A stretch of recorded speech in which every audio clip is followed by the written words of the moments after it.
Hello everyone, very good afternoon.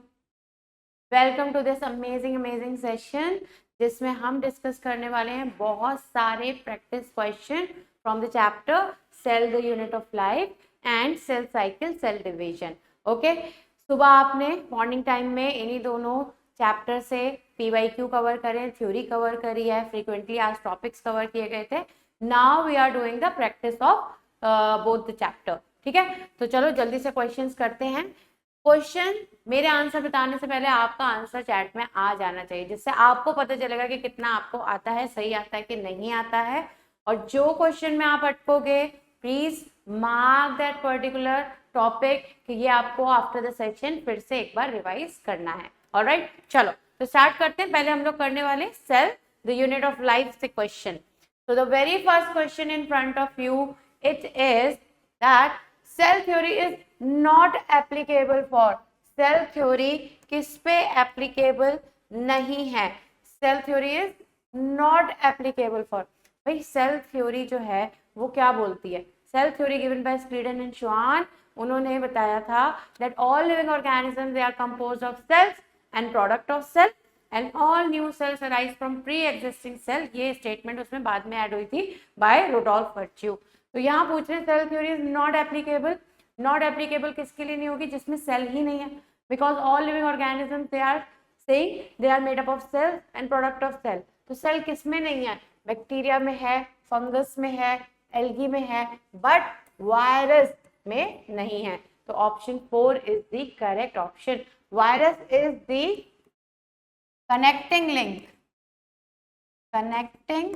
link between living and non living, है ना. इसमें क्या है? बस एक प्रोटीन की लेयर है, कैप्सिड जिसे हम बोल देते हैं. ठीक है, और अंदर आपका जेनेटिक मटेरियल पड़ा हुआ है. सेल जैसा कुछ नहीं है, तो सेल थ्योरी इस पे एप्लीकेबल नहीं होगी. Moving ahead, match the column 1 and 2 and choose the correct combination. चलिए जल्दी से कर लीजिए. डिफरेंट साइजेस हैं सेल के. तो माइकोप्लाज्मा के लिए बच्चा कौन सा साइज दिया है? 0.1 to 0.3 दिया है. यहाँ पर 0.3 है, तो हम उसे मार्क कर लेते हैं. 1 इज n. ओके, देन बच्चा आरबीसी के लिए डायमीटर दिया है एनसीईआरटी में 7 माइक्रोमीटर, तो m हो गया. 2 इज m. ओके, तो आपको यही आंसर करेक्ट होगा. Bacteria would be 3 to 5 and ठीक है, और typical eukaryotic cell will be 10 to 20. तो ऑप्शन 3 आपका करेक्ट ऑप्शन है. Next, extension of plasma membrane in prokaryotic cell. बच्चा प्लाज्मा मेम्ब्रेन अगर इनफोल्डेड हो जाए और अलग अलग फॉर्म ले लेती है ना, ऐसे इनफोल्डेड होती है ये सेल मेम्ब्रेन, बाहर सेल वॉल और उसके बाहर ग्लाइकोकैलिक्स लेयर भी हो सकती है. तो एक्सटेंशन ऑफ प्लाज्मा मेम्ब्रेन को हम बोल देते हैं मीजोजोम. इनफोल्डिंग्स होती हैं, अलग अलग फॉर्म में मिलती हैं और बहुत सारे फंक्शन हैं. सेल वॉल सिंथेसिस है, distribution to daughter cell by replication of DNA, है ना, और एंजाइमेटिक एक्टिविटीज के लिए अरेना है. देन इंक्रीज करता है surface area, respiration, replication of DNA. There are many. Okay, तो mesosomes is the correct answer. Now, dash are self-replicating or extra chromosomal segment of double-stranded circular and naked DNA present in bacterial cell. बच्चा extra chromosomal, main DNA तो उनका genomic DNA हो गया, but apart from that एक extra chromosomal DNA भी present होता है जिसे हम प्लाज्मिड कहते हैं. ये प्लाज्मिड जहां भी प्रेजेंट होता है जिस बैक्टीरिया में, उसे एक यूनिक प्रॉपर्टी दे देता है. For example, resistant to antibiotic. Cell membrane is selectively permeable. This means that it allows. अगर selectively permeable है तो कुछ चीजों को अलाउ करेगी, सबको नहीं करेगी. All material to pass through, no. Only water to pass through, no. Only certain material to pass through, ये correct है. Only ions to pass through, ऐसा भी नहीं होता है. Only certain materials को अलाउ करेगी to pass through. In human, the correct percentage of constituent of RBC's membrane is. बच्चा रेड ब्लड सेल का जब केमिकल स्टडी उसकी मेम्ब्रेन की गई तो हमने देखा, हमें क्या मिला? that protein का concentration is 52% and lipid is 40%. ये डेटा डायरेक्टली फ्रॉम एनसीईआरटी में गिवन है, आपको वहीं से करना है, ठीक है। नेक्स्ट क्वेश्चन देखते हैं। हाँ जी, next question, algal cell wall is made up of, algae की जो सेल वॉल है, सेल वॉल रिजिड स्ट्रक्चर होता है, हर ऑर्गेनिज्म में, किसी ऑर्गेनिज्म में प्रेजेंट होता है, किसी में नहीं, और जिसमें प्रेजेंट होगा उसका कॉम्पोजिशन डिफरेंट होता है, ओके। तो algal cell wall is made up of, भाई algal cell wall mannans, minerals, दोनों ही चीजें होती हैं, एंड सेल्यूलोज एंड गैलेक्टिन भी होता है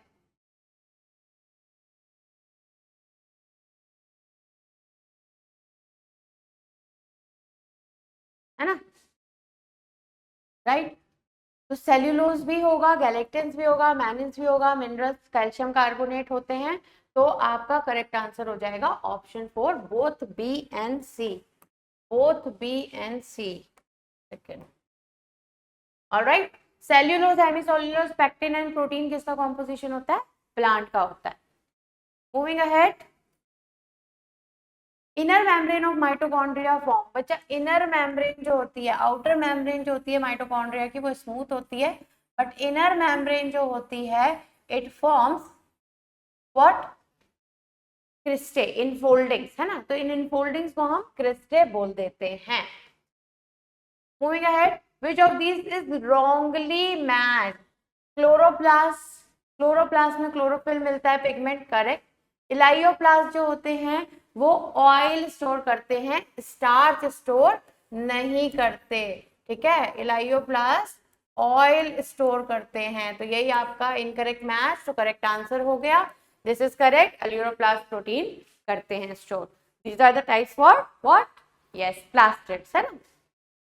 now ribosomes of the cytoplasm, chloroplast and mitochondria are, ribosome जो है बच्चा, अगर हम स्पेसिफिकली बात करें, 70s टाइप ऑफ राइबोसोम जो कहाँ मिलता है? प्रोकैरियोट्स के साइटोप्लाज्म में मिलता है, वही 70s राइबोसोम यूकैरियोटिक सेल में माइटोकॉन्ड्रिया और क्लोरोप्लास्ट के अंदर भी मिलता है, ठीक है। तो क्लोरोप्लास्ट और माइटोकॉन्ड्रिया का तो 70s होगा, okay.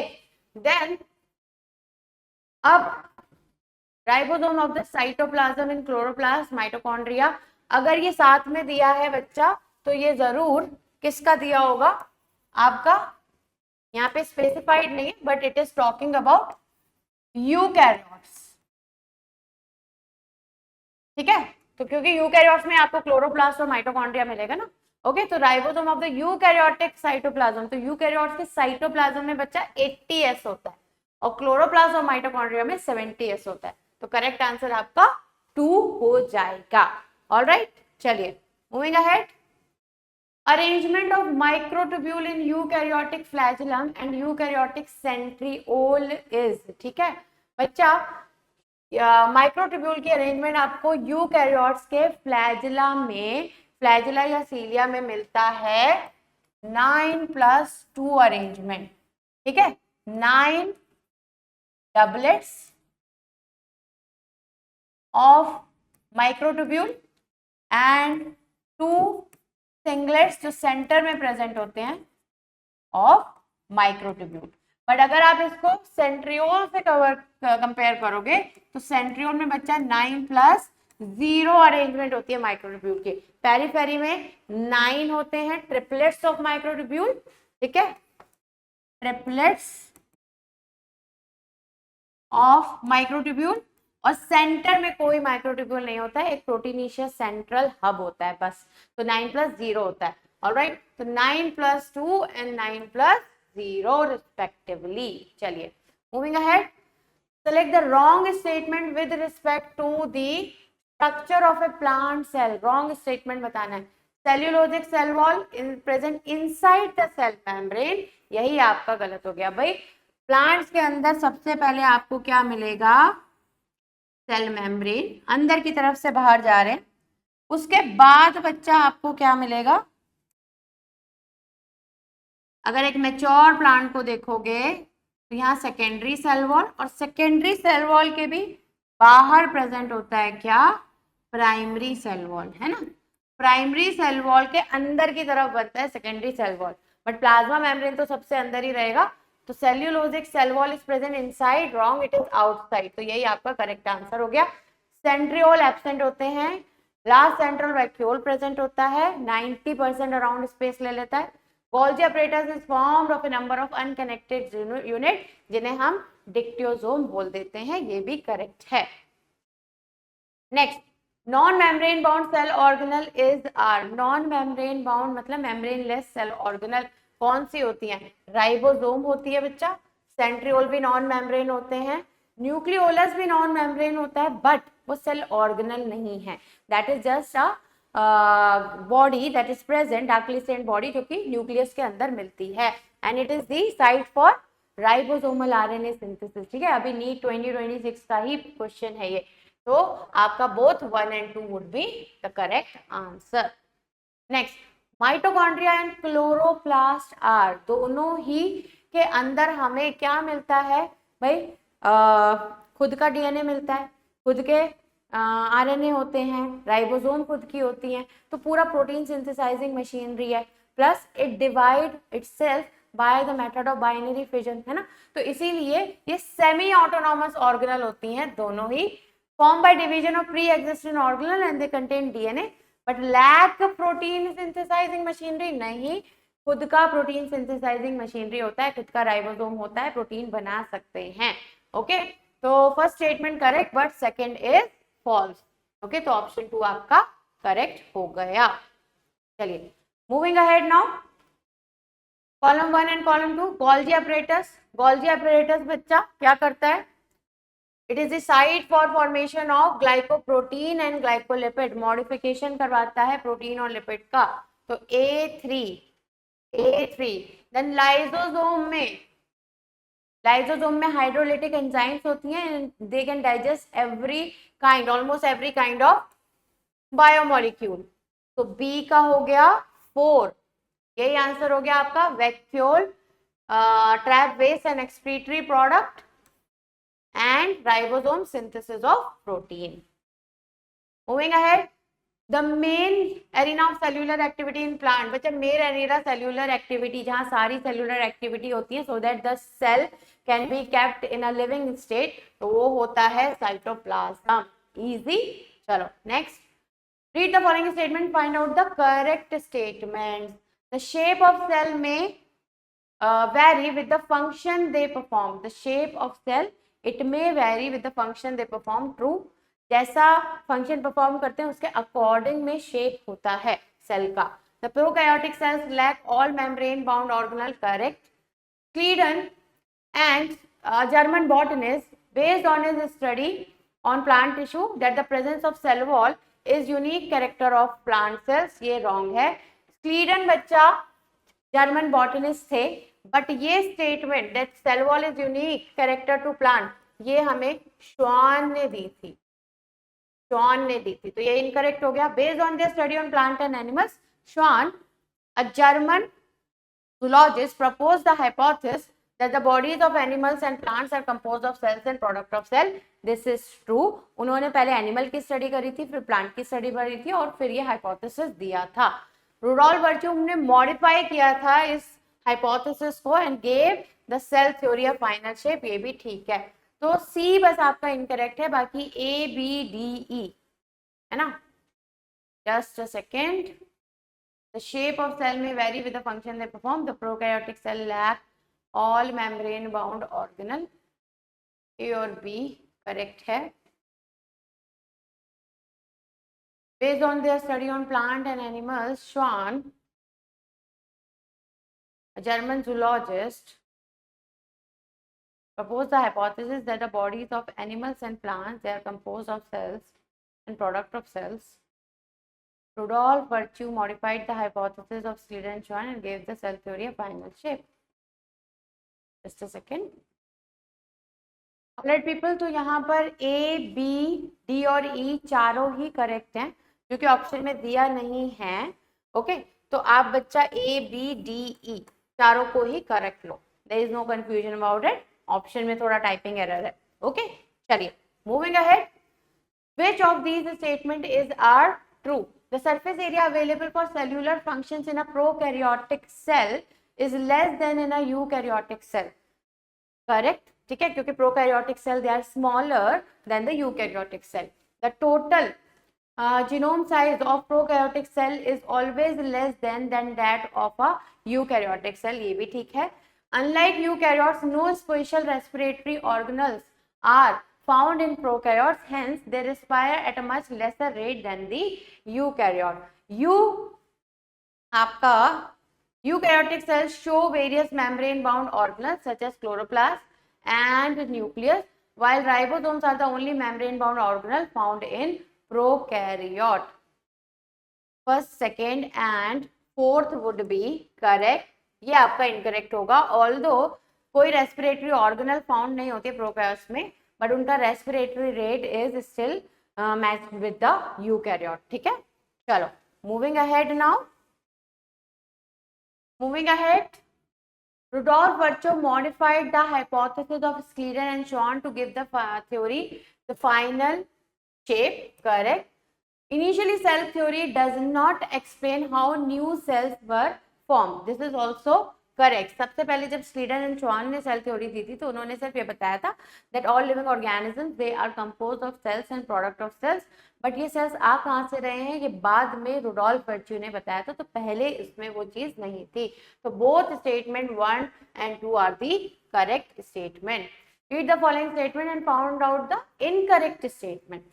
Prokaryotes are generally smaller and multiply more rapidly than the eukaryotic cell. ये ठीक है. Glycocalyx could be a loose sheath and called slime layer, and in other it could call the capsule. ये भी ठीक है. Plasma membrane of prokaryotes is structurally dissimilar to that of eukaryote. ये गलत है बच्चा. प्लाज्मा मेम्ब्रेन चाहे prokaryotes में हो चाहे यूकैरियोट्स में हो, वो उसका स्ट्रक्चर जो है वो सेम ही रहता है. It is made up of phospholipid bilayer and protein. ठीक है. Chromatophore are the membranous extension into the cytoplasm of cyanobacteria, जिसमें पिगमेंट होता है, फोटोसिंथेसिस में हेल्प करता है. ठीक है. Next, if you remove the fimbriae from the bacterial cell, which of the following would you expect to happen? बच्चा fimbria का काम होता है अटैचमेंट, तो अगर आपने फिम्ब्रिया निकाल दिया वो परफेक्टली अटैच नहीं कर पाएगा. It would not be able to adhere to the host tissue. Option 2 would be your correct option. ठीक है. Next, the fimbria are elongated tubular structure made up of a special protein. ये ठीक है. Tubules जो होते हैं fimbria जो, एक सेकेंड, फिम्ब्रिया बच्चा ट्यूबुलर स्ट्रक्चर नहीं होते, माय बैड. फिर से करते हैं इसको. हाँ जी. The fimbria are elongated tubular structure made up of special protein. बच्चा फिम्ब्रिया नहीं, ट्यूबुलर स्ट्रक्चर जो होते हैं वो पिलाए होते हैं ना. तो फिम्ब्रिया तो आपके ब्रिसल लाइक स्ट्रक्चर होते हैं, ब्रिसल लाइक. तो आपका ये स्टेटमेंट गलत हो गया. The pili are small bristle like fibres sprouting of the cell. ये गलत है. पिलाई नहीं, ये स्टेटमेंट फिम्ब्रिया के लिए. पिलाई ट्यूब्यूलर स्ट्रक्चर होते हैं. तो यहाँ पर ऑपोजिट दिया है. Both assertion and reason are false statement. Next, choose the incorrect statement regarding the cell membrane. बच्चा, generally smaller molecule pass easily and readily than the larger molecule. ठीक है. Water soluble substances pass through it less readily than the lipid soluble substances. क्योंकि बीच में पूरा जो part है वो lipid fatty acid chain का है, लिपिड की लेयर है ना. तो वाटर को पास करने में मुश्किल होता है क्योंकि वाटर रिपेल करता है लिपिड को, बट लिपिड सोल्यूबल उसमें से इजीली पास हो जाते हैं. मेम्ब्रेन सेलेक्टिवली परमिएबल होता है. Correct. Cell membrane does not allow polar solutes to pass through it. ये भी ठीक है. अगर पोलर सॉल्यूट्स को जाना है तो बच्चा कैरियर प्रोटीन के मदद से जाना पड़ेगा. Okay, alright. ऑलराइट. तो cell membrane does not allow polar solute to pass through it. ये ठीक है, मतलब अलाउ तो करेगी, अलाउ तो करेगी, बस कैरियर प्रोटीन के थ्रू करेगी, है ना. कैरियर प्रोटीन के थ्रू करेगी. Smaller molecule pass easily and readily than the larger molecule. ये ठीक है. Water soluble substance pass through it less readily than lipid. Membrane selectively permeable होती है. Cell membrane does not allow, इन्होंने लिख दिया प्रॉपरली, तो does not allow polar solute नहीं होगा, it does allow but carrier protein के हेल्प से, तो यही आपका मोस्ट रॉन्ग वाला वर्जन होगा, ठीक है, ओके। चलिए next, match the column 1 and 2 and choose the correct combination from the options given। Neutral solutes जो होते हैं बच्चा, वो पैसिव ट्रांसपोर्ट के थ्रू जाएंगे, ठीक है जी, आपके A is 2, then water molecules osmosis के थ्रू जाएंगे, B would be 3, and polar molecules active transport के थ्रू जाएंगे, ठीक है। जैसे सोडियम पोटेशियम चैनल होते हैं ना, सोडियम आयंस पोटेशियम आयंस को करते हैं, तो आपका option 2 would be the correct option. Next question, recognise the figure and find out the correct matching.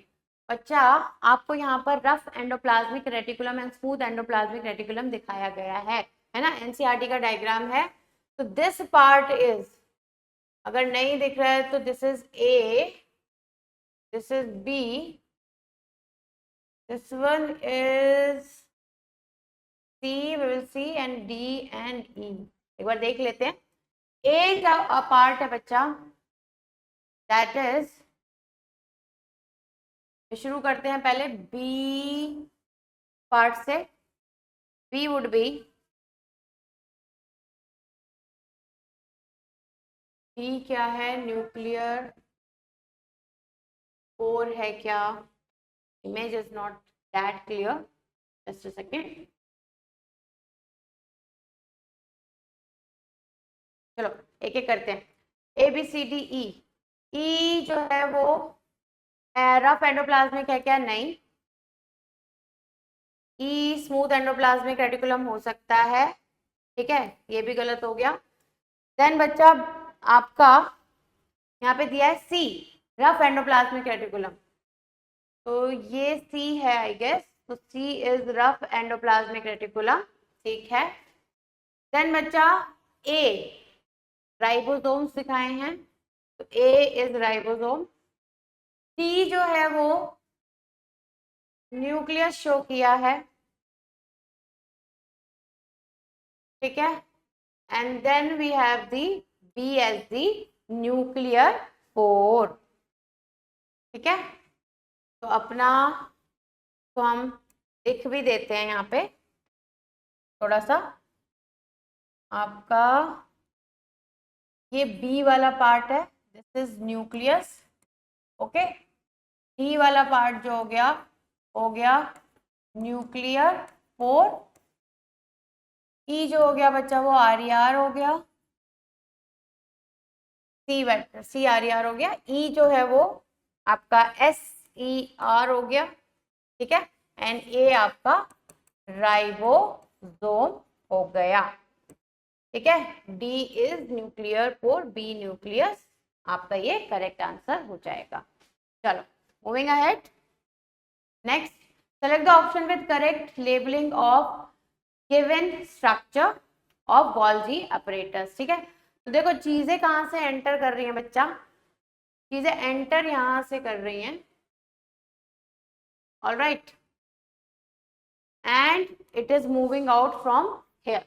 तो जहां से चीजें एंटर करती हैं, चीजें जहां से एंटर करती हैं वो सिस फेज होता है, ओके, तो D would be the cis phase, D क्या होगा बच्चा, सिस फेज होगा।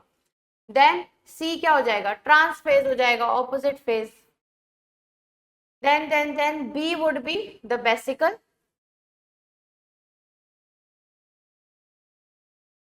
ओके, एंड ए जो है वो सैक लाइक स्ट्रक्चर होता है जिसे हम सिस्टर्नी बोलते हैं। All right people, moving ahead, which of the organelle is found in cytoplasm, chloroplast, mitochondria and ER, सब में मिलेगा कौन सा ऑर्गेनल, तो बच्चा साइटोप्लाज्म में राइबोसोम होता है ना, क्लोरोप्लास्ट माइटोकॉन्ड्रिया में खुद के राइबोसोम होते हैं, ईआर में भी अगर राइबोसोम अटैच होता है तो वो रफ एंडोप्लाज्मिक रेटिकुलम बन जाता है, तो correct answer would be ribosome. Next, the assertion is telling us the endomembrane system include endoplasmic reticulum, Golgi complex, lysosome and vacuole. Reason क्या है इसका, जल्दी से पढ़ लो। Mitochondria, chloroplast and peroxisome are not the part of endomembrane system because their functions are not coordinated with the same. ER, Golgi, lysosome, vacuole endomembrane system बनाते हैं और माइटोकॉन्ड्रिया, क्लोरोप्लास्ट, पेरोक्सिसोम उसका पार्ट नहीं है क्योंकि उनके फंक्शन कोऑर्डिनेटेड नहीं है. This is also true and also the correct explanation of assertion. Okay, moving ahead. Read the given statement regarding a cell organelles. बच्चा, it contains water, SAP, excretory product. इसी से समझ में आ गया हम वैक्यूल की बात कर रहे हैं, है ना. Bounded by single membrane tonoplast. In plant occupy up to 90% of cellular volume, contents from cell sap, it maintains turgor pressure. All are actually explaining a vacuole. Reading the given statement. Flat membranous sacs in stroma of chloroplast. Chloroplast के अंदर जो बच्चा flat membranes सैक्स होते हैं उनको हम thylakoid बोलते हैं. तो 1 आपका जो हो गया थाइलाकॉइड इज 1, ये ठीक है.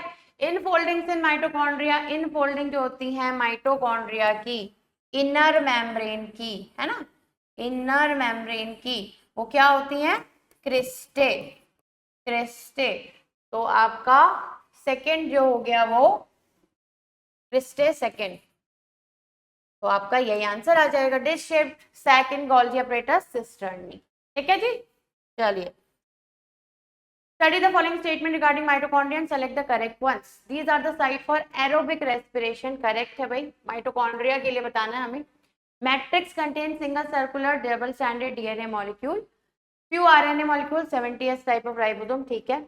माइटोकॉन्ड्रिया डिवाइड करता है फिजन से and they are fully autonomous. ये गलत है, दे आर सेमी ऑटोनॉमस. तो आपका first, second and third would be the correct statement. चलिए नेक्स्ट क्वेश्चन देखते हैं. Analyse the following pairs and identify the correct option.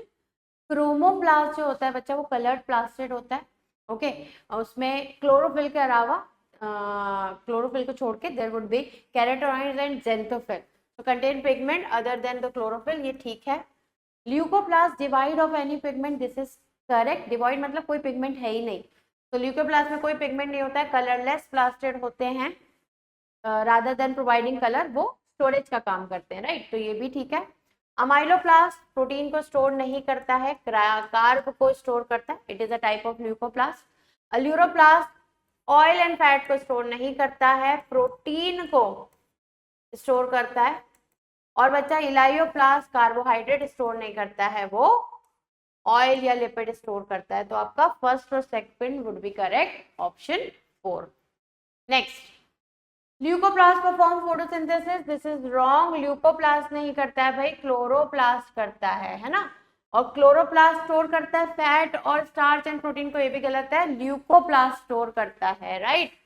तो आपका both assertion and reason are false. Next, which of the following is correct regarding the structure of a section of cilia and flagella? अगर आप cilia और flagella के structure को देखते हो बच्चा, तो पेरीफेरी पे क्या प्रेजेंट है, 9 डबलेट्स, 1 2 3 4 5 6 7 8 एंड 9. 9 डबलेट्स प्रेजेंट होते हैं, ठीक है ना. तो we have 9 doublets like this. Okay, they are interconnected होते हैं ऐसे. एंड बीच में प्रेजेंट है सेंट्रल शीथ जिसके अंदर 2 सिंगलेट्स हैं, ठीक है, जिसके अंदर 2 सिंगलेट है. तो पेरीफेरी में 9 डबलेट्स हैं. Just a second. 9 doublets. Then centre में 2 सिंगलेट्स. ओके, तो 9 + 2 और कितनी रेडियल स्पोक होती है, इससे 9 ही रेडियल स्पोक्स निकलती हैं जो स्टेबिलिटी प्रोवाइड करती हैं, राइट. तो we have 9 doublets, 2 central singlet, 9 radial spoke और एक सेंट्रल शीथ होती है 1 आपका option C would be the correct option. चलिए moving ahead, read the following statement and find out the correct statement. Prokaryotic and eukaryotic flagella are structurally different होते हैं बच्चा, they are structurally different. तो ये गलत हो गया, हमें करेक्ट के बारे में लिखना है, तो ए तो आएगा ही नहीं, ठीक है। Then cilia work like oars and comparatively smaller than the flagella, this is true, ठीक है। तो आपका बी तो आना ही चाहिए, इसमें नहीं दिया है। Then the core of cilium and flagellum is called axoneme, this is true. Cilia और फ्लैजेला का जो बाहर, it is extension of the plasma membrane ना, तो बाहर प्लाज्मा मेम्ब्रेन होती है, अंदर का जो पार्ट होता है बच्चा दैट इज कोर, उसे हम एक्सोनीम बोलते हैं, ठीक है। तो ये भी ट्रू है। देन बच्चा central tubules are connected by interdoublet bridges and is enclosed by central sheath. Central tubule are connected by interdoublet bridge नहीं होता है बच्चा, central tubule में अभी देखो हमने स्ट्रक्चर बनाया था ना, ये central जो माइक्रो ट्यूब्यूल है, दो सिंगलेट, उसमें इंटर सिंगलेट ब्रिज है, क्योंकि सिंगल सिंगल माइक्रो ट्यूब्यूल है। इंटरडबलेट तो पेरीफेरी में होता है ब्रिज में, ठीक है।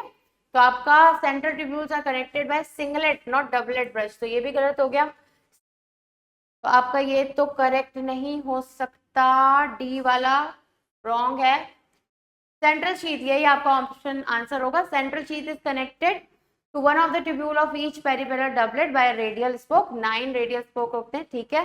Periphery doublets are also inter connected by linkers, ये भी ठीक है, ठीक है जी। चलिए, all right, next question we have, what does the C represent in the figure of the chromosome? C क्या है बच्चा? C would be the secondary construction, ठीक है। तो C तो आपका secondary construction होगा, बट आपको ऑप्शन अगर सेलेक्ट करना है तो आपको A और B भी जज करना पड़ेगा। तो A जो है वो क्रोमोसोम में प्राइमरी कंस्ट्रक्शन है ना, A जो है वो प्राइमरी कंस्ट्रक्शन है, जिसे हम बोलते हैं centromere. Centromere is a primary constriction. और सेकेंडरी कंस्ट्रक्शन सी है, उसकी वजह से जो क्रोमोसोम बनता है, जो पार्ट ऑफ डीएनए अलग रह जाता है, उसे हम सैटेलाइट बोलते हैं, और ऐसे क्रोमोसोम को सैट क्रोमोसोम बोलते हैं। तो correct answer would be option 3। Alright, moving ahead, match column 1 and 2। Mitochondria, mitochondria बच्चा क्या होगी? डबल मेम्ब्रेन होगी, A3, A का आपका 3 आ जाएगा, ठीक है।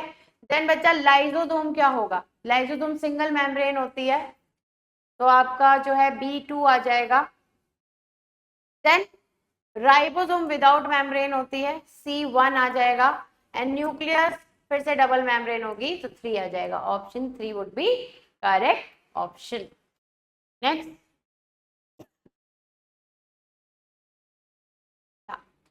नेक्स्ट क्वेश्चन, गोल्जी बॉडी बच्चा फंक्शन क्या करता है?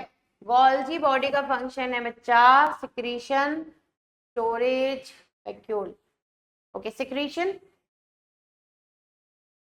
A4 आ जाएगा आपका, ठीक है। मॉडिफिकेशन करके चीजों का उसे सिक्रीट करता है फॉर इंट्रासेलुलर ट्रांसपोर्ट और outside of the cell.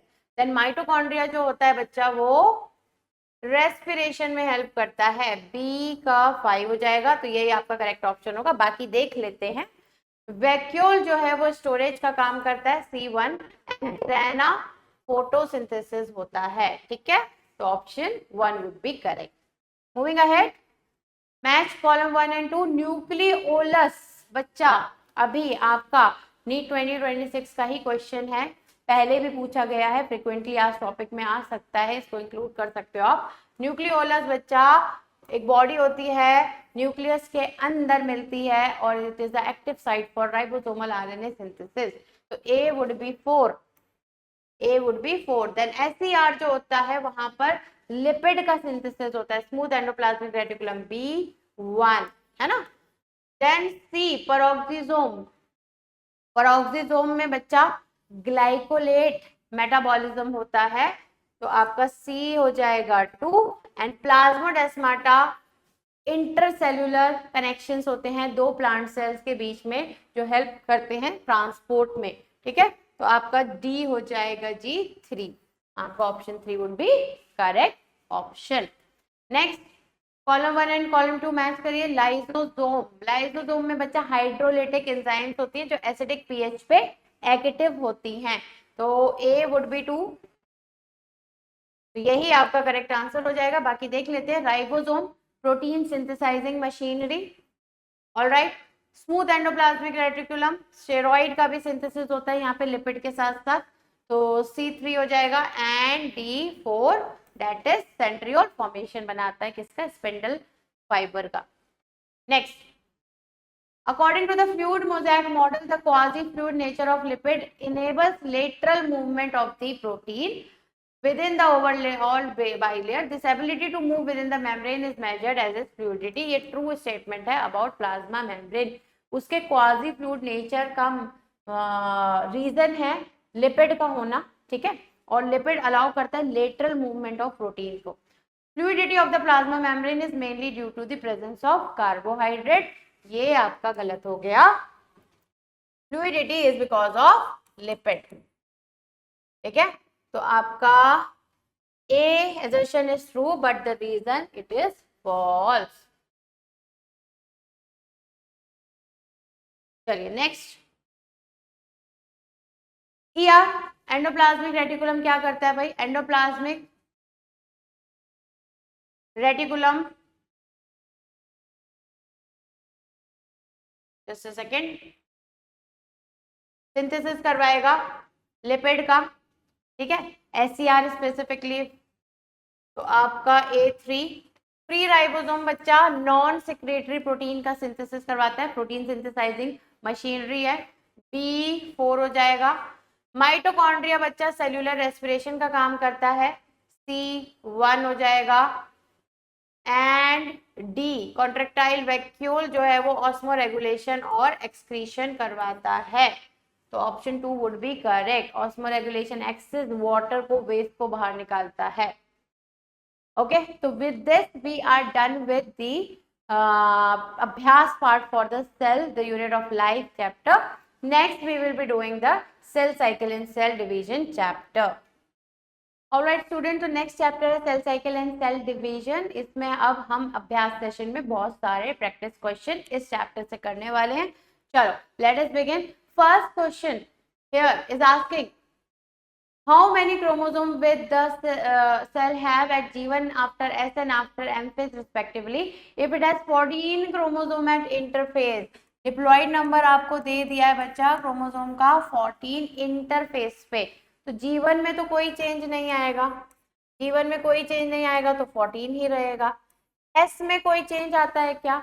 S में जो क्रोमोसोम होता है वो अपनी सिस्टर क्रोमैटिड बना लेता है, तो डीएनए कंटेंट डबल होता है बट क्रोमोसोम का नंबर सेम रहता है। ओके, तो they are asking about chromosome का नंबर, हाउ मेनी क्रोमोसोम, तो अभी भी 14 ही रहेगा।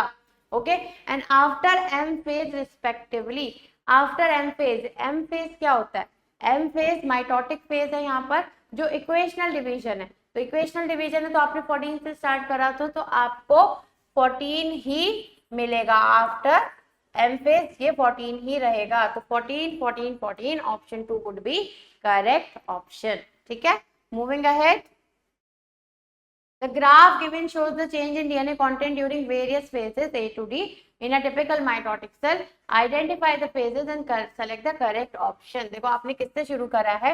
2C DNA content है, ये DNA content है, ठीक है, तो 2C से अगर आपने स्टार्ट करा है और यहाँ पर आपको ये बढ़ता हुआ दिख रहा है, यहाँ स्टेबल हुआ है और फिर से ये गिर गया, तो 2C से बच्चा 4C हो जाएगा S फेज में, 4C हो गया है ये S फेज में।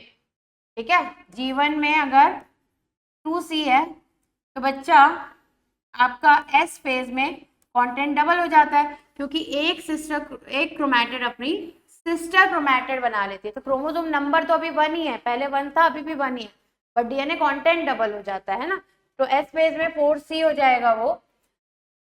G2 में बच्चा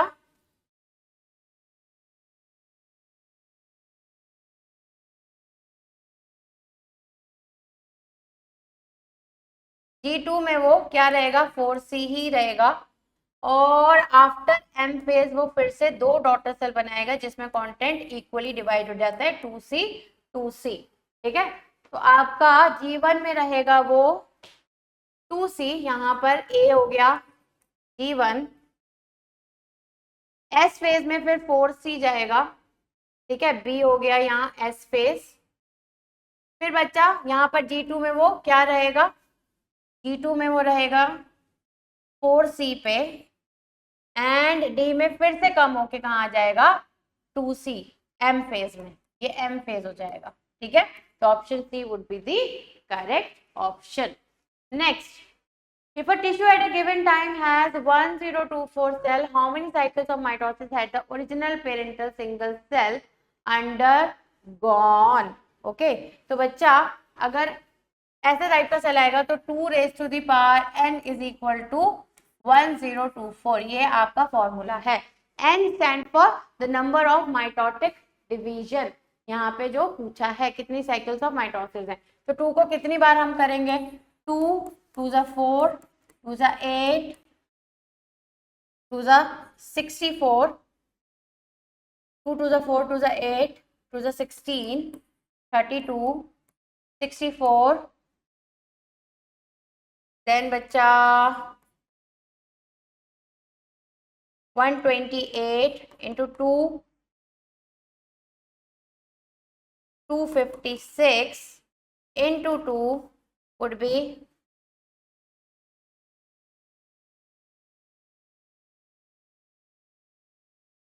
कितना हो गया, 1 2 3 4 5 6 7 8 9 एंड 512 into 12 करोगे तो आपको मिल जाएगा 1024। तो correct answer would be 10, 2 raised to the power 10 है ना। ठीक है, 2 raised to the power 10 would be the 1024। Correct answer आपका 10 हो जाएगा।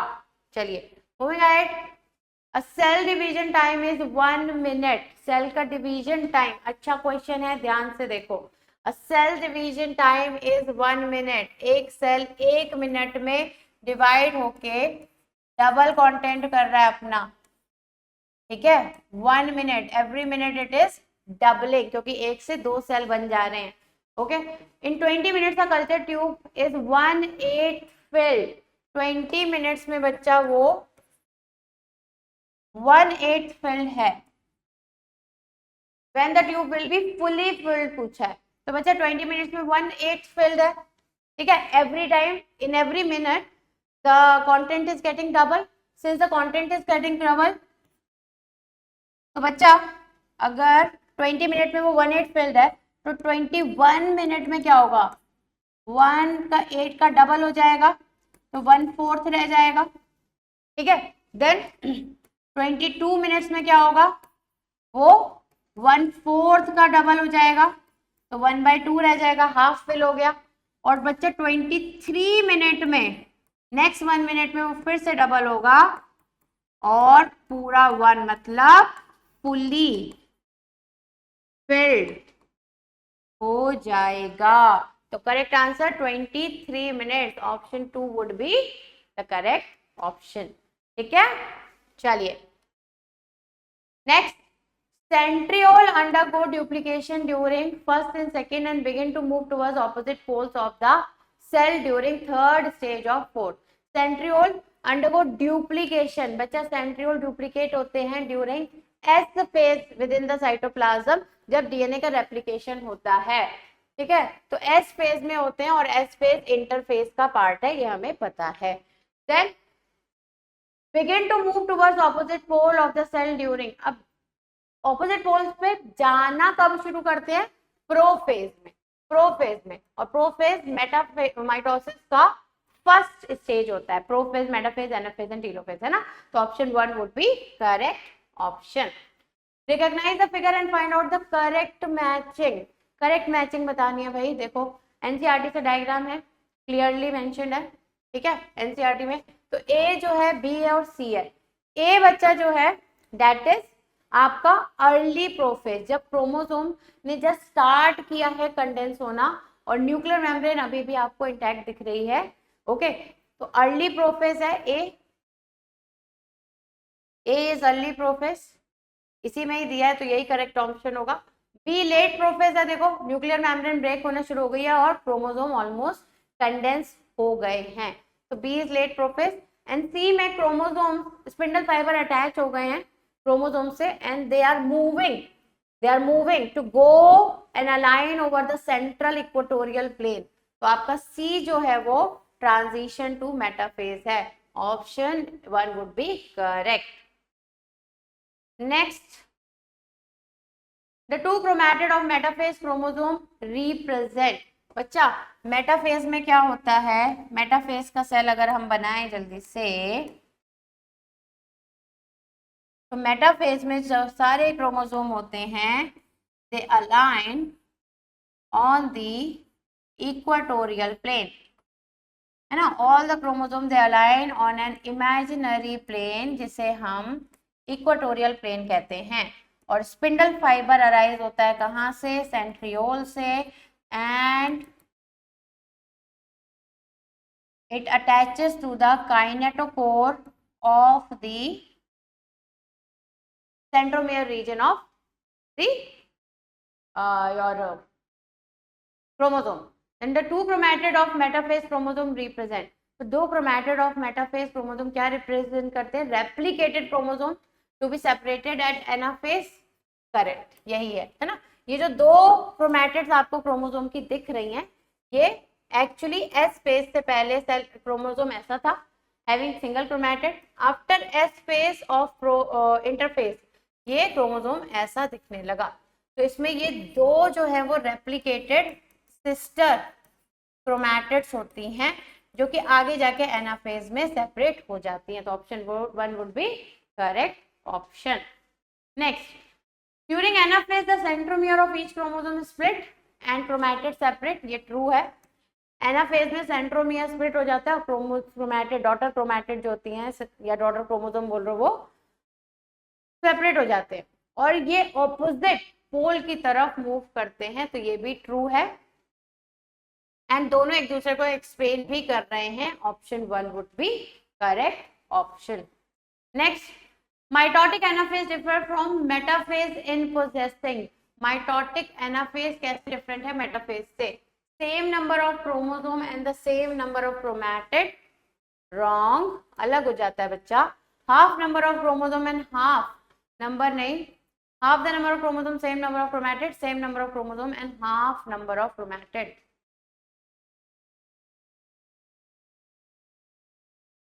Mitotic anaphase differ from metaphase in possessing half number of chromosome। ना लेते हैं, देखो अगर हम मेटाफेज को बनाएं, ठीक है, तो मेटाफेज में लेट्स से ये 2 क्रोमोसोम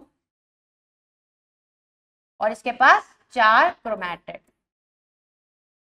ठीक है, यहाँ पे आपका सेंट्रियोल होगा, तो 2 क्रोमोसोम है और 4 क्रोमैटिड है, 2 क्रोमोसोम 4 क्रोमैटिड्स। बट अगर आप एनाफेज बनाओगे तो एनाफेज में ये स्प्लिट हो जाएंगे and they will move towards the opposite pole. तो यहाँ पर आपको ऐसा फिगर दिखाई देगा और ये वाला सिस्टर क्रोमैटिड इधर जाएगा, है ना। ओके, तो यहाँ पर क्रोमोसोम अब कितने हो गए, 4, और क्रोमैटिड कितने हो गए, 4। तो आपका same number of chromosome and the same number of chromatid नहीं है, half number of chromosome half number of chromatid नहीं है, half the number of chromosome double होने चाहिए and same number of chromatid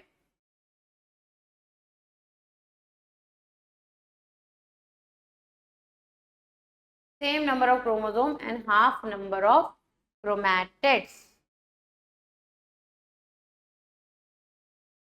alright, तो एनाफेज से अगर हम कंपेयर करें, दिस इज एनाफेज, तो बच्चा 2 क्रोमोसोम का अब यहाँ पे डॉटर क्रोमोसोम बन चुके हैं, स्प्लिट हो गए क्रोमैटिड, तो 4 क्रोमोसोम हो गए, 4 क्रोमोसोम्स, ठीक है, और 4 क्रोमैटिड्स हैं, तो इधर भी 4 ही क्रोमैटिड्स आपको दिख रही हैं।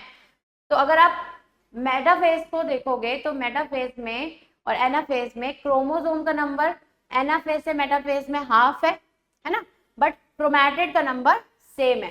तो क्रोमोसोम नंबर हाफ है, half the number of chromosome and same number of chromatid, ये आपका करेक्ट ऑप्शन हो गया। ऑलराइट, चलिए moving ahead. In the below sequence of figures showing different stages of cell division, the missing stage second is, ये आपको first दिखाया बच्चा, ये सेकंड और ये थर्ड। तो फर्स्ट में देखो आपको क्या दिख रहा है, यहाँ पर जो क्रोमोसोम्स हैं, है ना, these chromosomes they have aligned on the equatorial plane, equatorial plane है सेंटर में, वो वहां पर अलाइन हो गए हैं। तो नेक्स्ट स्टेज में वो क्या करेंगे, सेपरेट हो जाएंगे, they are going to split and move towards the opposite pole. क्या, सिस्टर क्रोमैटिड। तो सिस्टर क्रोमैटिड आपका ए में स्प्लिट होके ऑपोजिट पोल पे जा रहे हैं, ठीक है, और बाद में ये दोनों के अराउंड न्यूक्लियर मेम्ब्रेन बन जाएगी, टीलोफेज हो जाएगा। और यहाँ पर आपको हल्का हल्का वेरिएशंस भी दिख रहा होगा क्रोमैटिड में। तो बच्चा ये आपकी स्टेज है मेटाफेज 2, तो ये हो जाएगी एनाफेज 2 और ये हो जाएगी telophase 2 of meiosis 2 and that is this option 1। ठीक है जी, चलें आगे बढ़े। Next, identify the given stages of mitosis and select the correct option. Mitosis की कौन सी स्टेजेस आपको यहाँ पर दिख रही हैं। लेट्स से आपका ए जो है that is what, sister chromatid split हो गई है and they have moved to opposite pole, तो एनाफेज होगा। ए आपको एनाफेज से बेसी ऑप्शन में दिया, तो यही करेक्ट ऑप्शन होगा। बाकी देख लेते हैं। यहाँ पर सारे क्रोमोसोम इक्वेटोरियल प्लेन में अलाइन हो गए हैं, तो ये मेटाफेज हो गया। सी में क्रोमैटिन मटेरियल दिख रहा है जो कंडेंस होना अभी स्टार्ट होगा, न्यूक्लियर मेम्ब्रेन इंटैक्ट है, तो ये प्रोफेज है, अर्ली प्रोफेज। एंड यहाँ पर 2 न्यूक्लियस बन चुके हैं, न्यूक्लियर मेम्ब्रेन, 2 पोल्स पे क्रोमैटिन मटेरियल डीकंडेंस हो गया है, 2 न्यूक्लियर मेम्ब्रेन दिख गए हैं, तो ये टीलोफेज होगा। Option C would be correct. Next, read the following statement and find out the incorrect statements. In an animal cell, cytokinesis is achieved by the appearance of a furrow in the plasma membrane. ये correct है, furrow formation से होता है animals में। Furrow formation start in the center of the cell and grows outward to meet the existing lateral wall. ये गलत है बच्चा, furrow साइड से स्टार्ट होता है एनिमल सेल में। ये एनिमल सेल है, ठीक है, कॉन्ट्रेक्टाइल रिंग बनेगा, यहाँ पे 2 न्यूक्लियस ऑलरेडी टीलोफेज में बन चुके हैं, ठीक है। तो कॉन्ट्रेक्टाइल रिंग जो होता है वो उसको पुल करता है, तो ये ऐसे मूव करती है सेल मेम्ब्रेन, है ना, from outward towards the centre point, तो ये आपका गलत हो गया।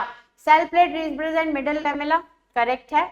और during cytokinesis organelles like mitochondria plastid get distributed between 2 daughter cell, ये भी करेक्ट स्टेटमेंट है। Next, cell growth result in disturbing the ratio between nucleus and cytoplasm, ये करेक्ट पॉइंट है। भाई एक न्यूक्लियस है और उसके पास इतना साइटोप्लाज्म, ये संभाल पा रहा है, okay, nucleus cytoplasmic ratio is fine.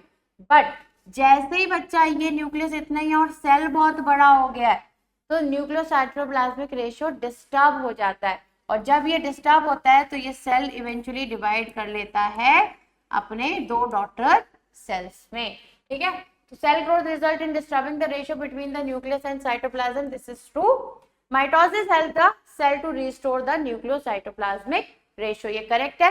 जैसे ही ये माइटोसिस के थ्रू डिवाइड हुए, वापस जो न्यूक्लियोसाइटोप्लाज्मिक रेशियो था, न्यूक्लियस से साइटोप्लाज्म का रेशियो, वो रिस्टोर हो जाता है और again fine, it becomes fine, तो ये भी ट्रू है, ठीक है। Cell growth result in disturbing the ratio between nucleus and cytoplasm and mitosis helps the cell to restore the nucleocytoplasmic ratio, दोनों करेक्ट स्टेटमेंट है, बट दोनों अलग अलग बात समझा रही हैं, तो option 2 would be the correct option.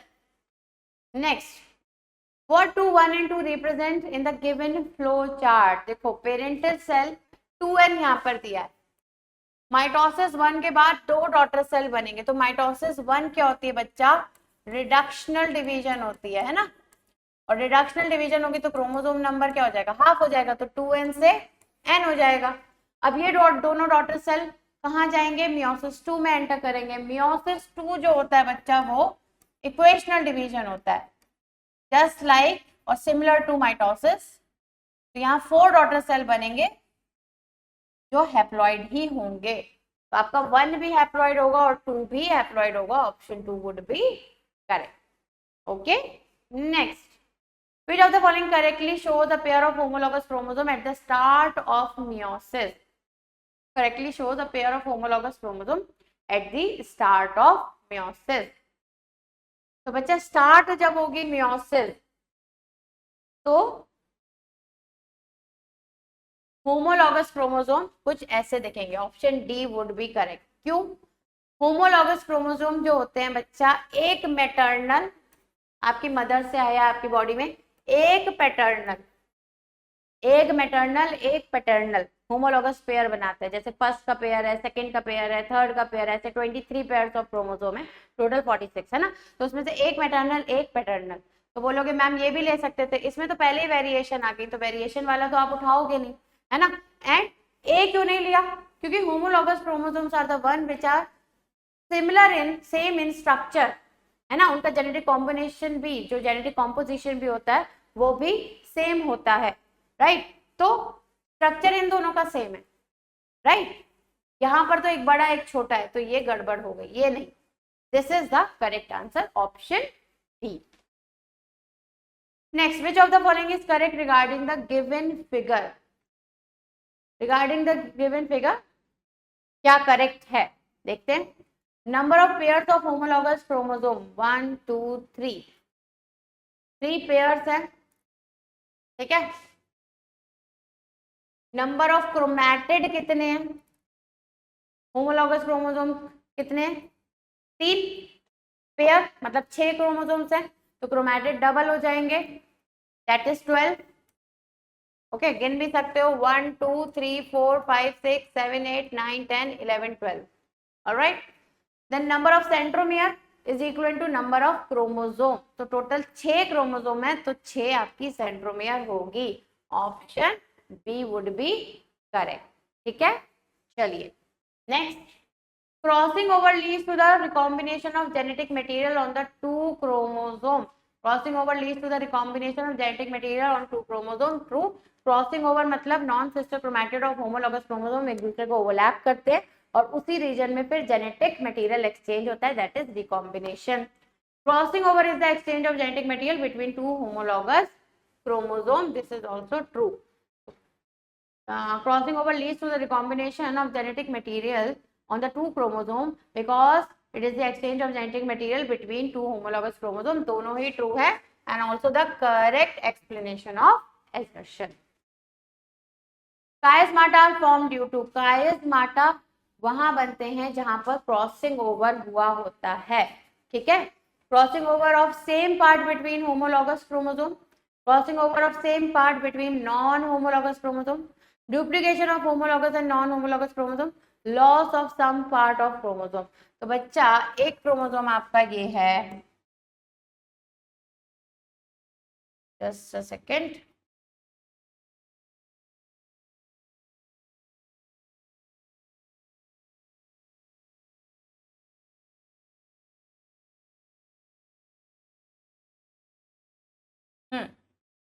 so this is one chromosome, this is its homolog partner, इन दोनों के नॉन सिस्टर क्रोमैटिड के बीच में they're going to be the genetic combination. तो क्रॉसिंग ओवर, कायस्माटा कहाँ बनते हैं, जहां पर क्रॉसिंग ओवर हुआ होता है। क्रॉसिंग ओवर कहाँ होता है, due to crossing over of same part between homologous chromosome और crossing over of same part between non homologous chromosome, non sister chromatid of homologous chromosome, ठीक है। तो option 1 would be correct, crossing over of same part of 2 between 2 homologous chromosome, ये वाला और ये वाला part, ठीक है, ये वाला और ये वाला पार्ट ऐसे एक्सचेंज करेगा, तो non sister chromatid of homologous chromosome, non homologous chromosome के बीच में नहीं होता। Next, match column 1 and 2, chromosome move to the spindle equator, spindle equator कहाँ बनता है, आपका मेटाफेज में, है ना। इक्वेटोरियल प्लेट में पे जब सारे क्रोमोसोम अलाइन हो जाते हैं तो ए तो 4 हो गया, तो यही करेक्ट आंसर है। देख लेते हैं बाकी। Centromere split and chromatid move apart, तो बच्चा ये एनाफेज में होता है। पेयरिंग बिटवीन होमोलॉगस क्रोमोसोम कब होती है?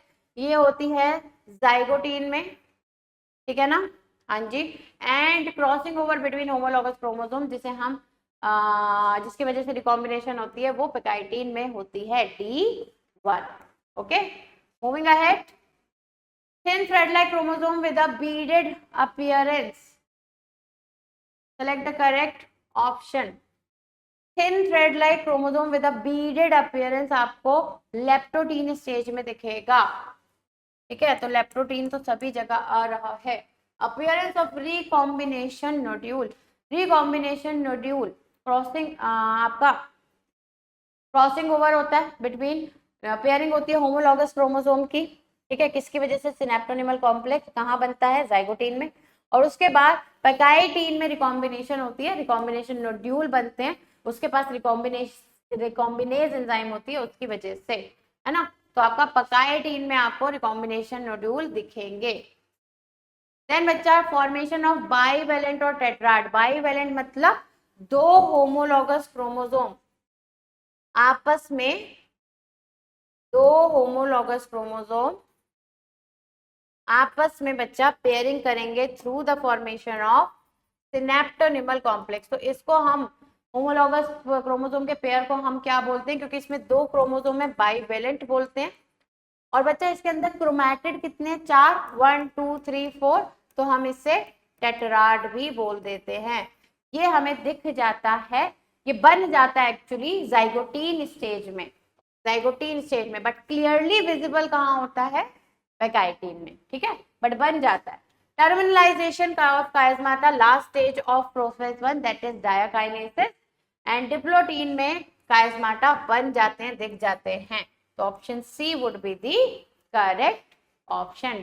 कायस्माटा एक्स शेप्ड स्ट्रक्चर, जहां जहां पे रिकॉम्बिनेशन हुआ होगा वहां वहां पे एक्स शेप्ड स्ट्रक्चर आपको दिखता है, that is chiasmata.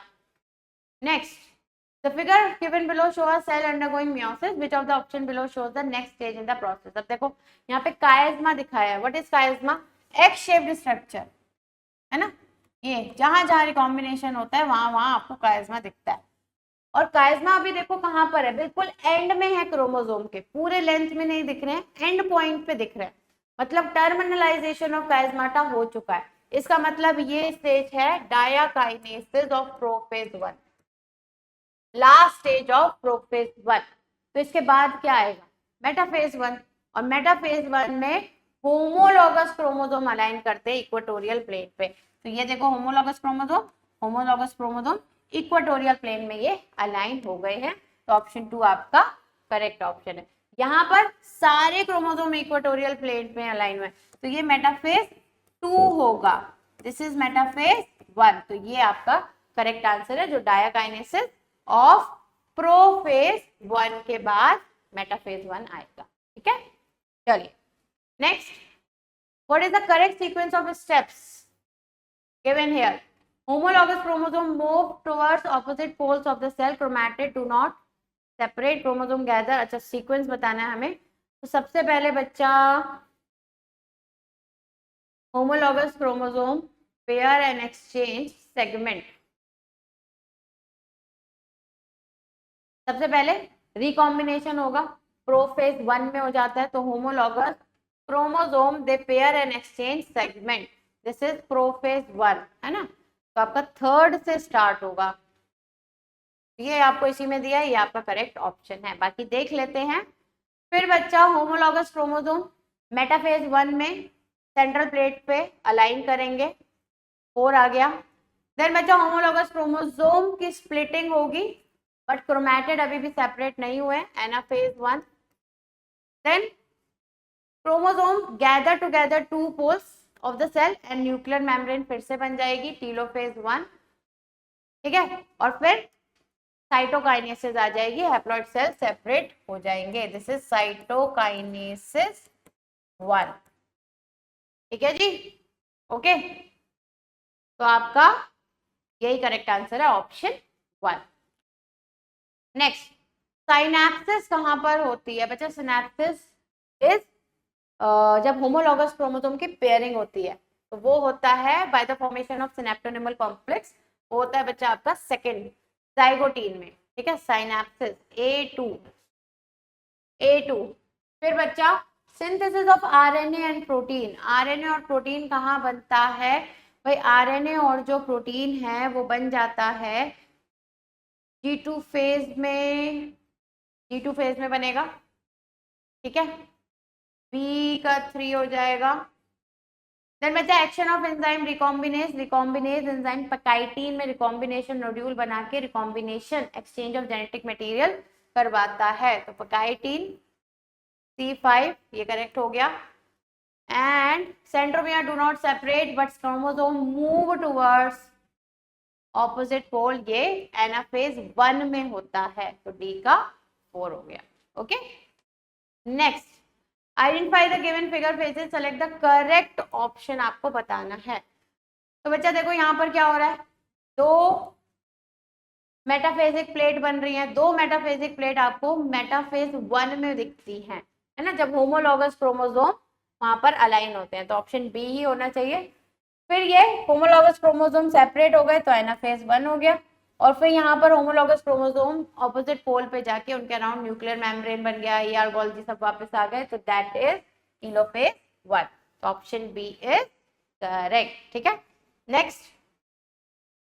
Next would be variation are important for the process of evolution. This is true.